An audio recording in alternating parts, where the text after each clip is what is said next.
Nah, mendengar kata aktor, pasti yang terlintas di benak kita itu adalah orang ini atau orang ini. Ya, mereka sama-sama aktor, tapi konteksnya di sini bukan cuman pria yang main film atau drama.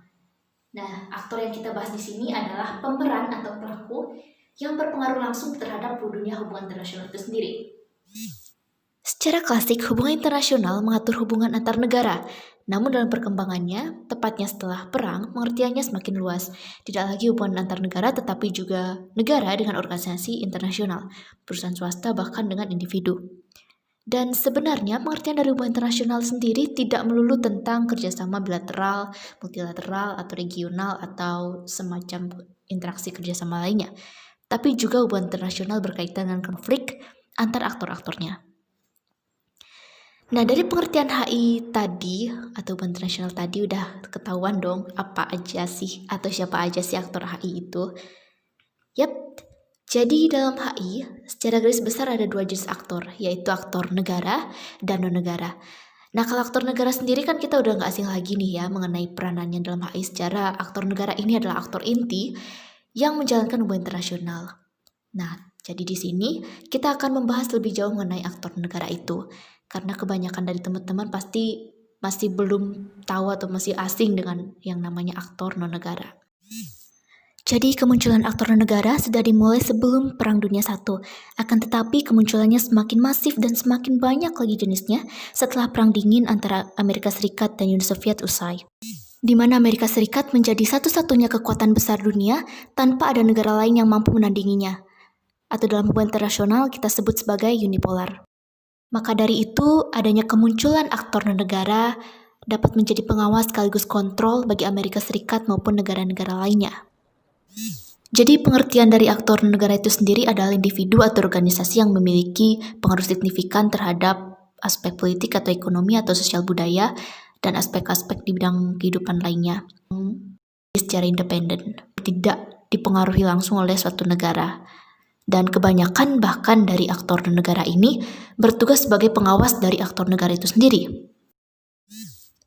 Secara garis besar, aktor non-negara itu dibagi menjadi dua, yaitu IGO dan NGO. IGO atau Intergovernmental Organization adalah organisasi yang menaungi negara-negara di seluruh dunia. Organisasi ini bisa berjenis regional seperti ASEAN, Uni Eropa, atau Liga Arab. Ada juga secara global, misalnya PBB.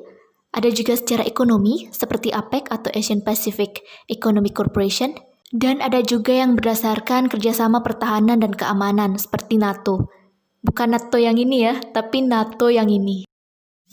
Jadi sekilas informasi, NATO ini adalah singkatan dari North Atlantic Treaty Organization, atau dalam bahasa Indonesianya kita sebut sebagai Pakta Pertahanan Atlantik Utara, di mana anggota-anggotanya terdiri dari negara-negara Eropa dan juga Amerika Serikat yang memiliki perjanjian untuk pertahanan dan keamanan. Selanjutnya ada INGO atau International Non-Governmental Organization, di mana pengertiannya tidak jauh beda dari pengertian non-state actors secara umum. Akan tetapi INGO ini bersifat lebih independen, di mana anggotanya merupakan individu-individu dan mencakup berbagai aspek kehidupan seperti politik, ekonomi, pendidikan, kesehatan, kemanusiaan, hukum, bahkan juga olahraga. Adapun contoh-contoh INGO yang pasti sudah kita kenal, diantaranya ada Red Cross atau Palang Merah Internasional, lalu ada juga FIFA atau Federasi Sepak Bola Internasional, ada juga WWF, Greenpeace, dan juga badan-badan yang berada di bawah naungan PBB juga disebut sebagai INGO, misalnya WHO, UNICEF, UNHCR, ataupun juga UNESCO, dan lain sebagainya. Selain IGO dan INGO, ada juga MNC atau Multinational Corporation. Dalam bahasa Indonesianya kita sebut sebagai perusahaan multinasional, di mana perusahaan ini merupakan perusahaan yang cabang-cabangnya berada di lebih dari satu negara. Tentunya dari kita sudah tidak asing lagi dengan yang namanya KFC, McDonald's, Apple, Samsung, dan produk-produk lainnya berasal dari luar negeri. Nah, produk-produk inilah merupakan salah satu produk dari perusahaan multinasional tersebut. Tentunya produk-produk ini sudah sering kita pakai ya dalam kehidupan sehari-hari, bahkan sudah menjadi kebutuhan primer bagi kita. Peran dan pengaruh daripada perusahaan multinasional ini tidak bisa dianggap sepele loh teman-teman, karena bisa jadi mereka itu memiliki kekuatan yang bakal lebih besar daripada negara, khususnya di bidang ekonomi. Suatu MNC atau multinational corporation bisa saja menguasai ekonomi suatu negara. Selanjutnya ada TOC atau Transnational Organized Crime. Dalam bahasa Indonesianya kita terjemahkan sebagai kejahatan transnasional terorganisir, di mana kejahatan yang dilakukan ini adalah kejahatan yang dilakukan lintas negara. Biasanya dapat berupa perdagangan gelap atau human trafficking, perdagangan narkotika, dan perdagangan-perdagangan yang dianggap ilegal. Dan kejahatan ini biasanya dilakukan oleh mafia, atau dalam bahasa Jepangnya kita kenal sebagai yakuza. Nah, masih berbau tindakan kriminal dan kejahatan, aktor internasional yang satu ini juga bergerak di bidang kriminal, tapi lebih ekstrim lagi, yaitu di bidang teror. Ya, mereka adalah teroris internasional atau jaringan teroris internasional, yang mana kita sudah tidak asing lagi ya dengan contoh-contohnya, misalnya ISIS, ada juga Al-Qaeda, yang selama ini menjadi musuh bebuyutan dari Amerika Serikat. Bukan hanya karena mereka merupakan musuh dari negara adidaya, maka mereka disebut sebagai aktor internasional, tapi karena perekrutan anggota mereka pun nyaris berada di seluruh dunia, termasuk Indonesia. Misalnya ISIS. Nah, yang terakhir, kita mengenal adanya individu sebagai salah satu aktor internasional. Kalian pasti udah nggak asing lagi kan sama yang namanya Bill Gates, Mark Zuckerberg, Steve Jobs, dan orang-orang terkenal seperti Mahatma Gandhi ataupun Nelson Mandela. Mereka ini adalah orang-orang yang memiliki pengaruh di seluruh dunia, baik karena produk-produk mereka ataupun karena kisah-kisah perjuangan mereka.